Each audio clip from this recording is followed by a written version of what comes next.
कि ये जो फलाए आम के 215 इंस्टीट्यूशन स्कूल्स को टेक ओवर किया, ये जम्मू कश्मीर के जो तालीमी इदारे हैं, जो यहाँ के हमारे इंस्टीट्यूशंस हैं, जो हमारी यहाँ की सकाफत है, उस पर एक और हमला है।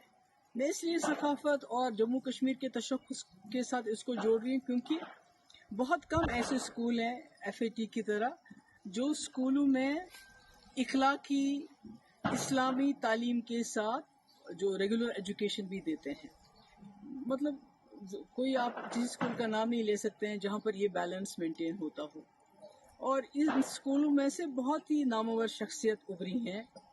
और इसके साथ हज़ारों के तादाद में, मेरे ख्याल में कोई 50-60 हज़ार तो स्टूडेंट्स हैं,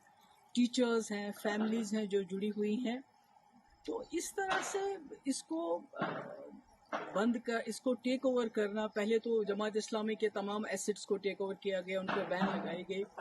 पर तभी उम्मीद थी कि यहाँ एक चुनी हुई सरकार आएगी, इलेक्शन होंगे, तो शायद ये जो हम पे ताबड़तोड़ हमले हो रहे हैं हमारे तशख्खुस पे, हमारे हर इदारे पे, तो कहीं ना कहीं उसको वो रोकने में कामयाब हो जाएंगे। और शायद यही वजह है कि लोगों ने नेशनल कॉन्फ्रेंस को तकरीबन 50 सीटें दी, पार्लियामेंट में 3 मेंबर पार्लियामेंट दिए लद्दाख को लेके। तो पर अफसोस की बात है कि बजाय इसके वो इस चीज़ को रोके, तो ये गवर्नमेंट की तरफ से ऑर्डर आना, मुझे लगता है कि ये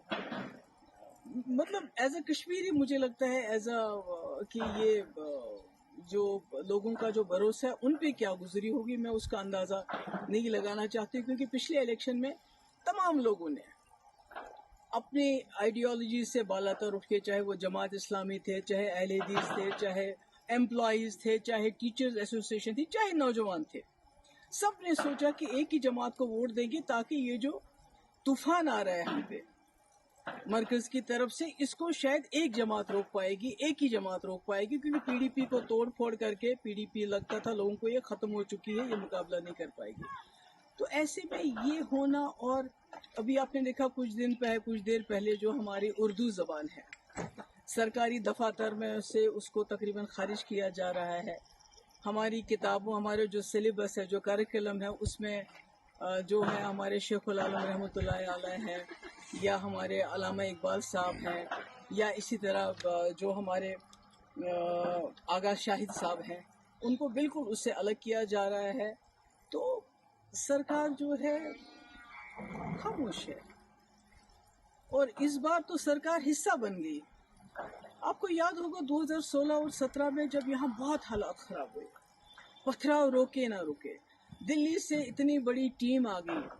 बड़े बड़े मिनिस्टर्स की, बड़े बड़े पॉलिटिशियंस की, और हुर्रियत के दरवाजों पे गई कि आप दरवाज़ा खोलिए, हमसे बात कीजिए, दरवाजे बंद कर दिए। यानी इतने हालात ख़राब थे। उस वक्त मेरे ऊपर बहुत प्रेशर आया था कि आप जमात इस्लामी के ऊपर क्रैक डाउन कर लीजिए,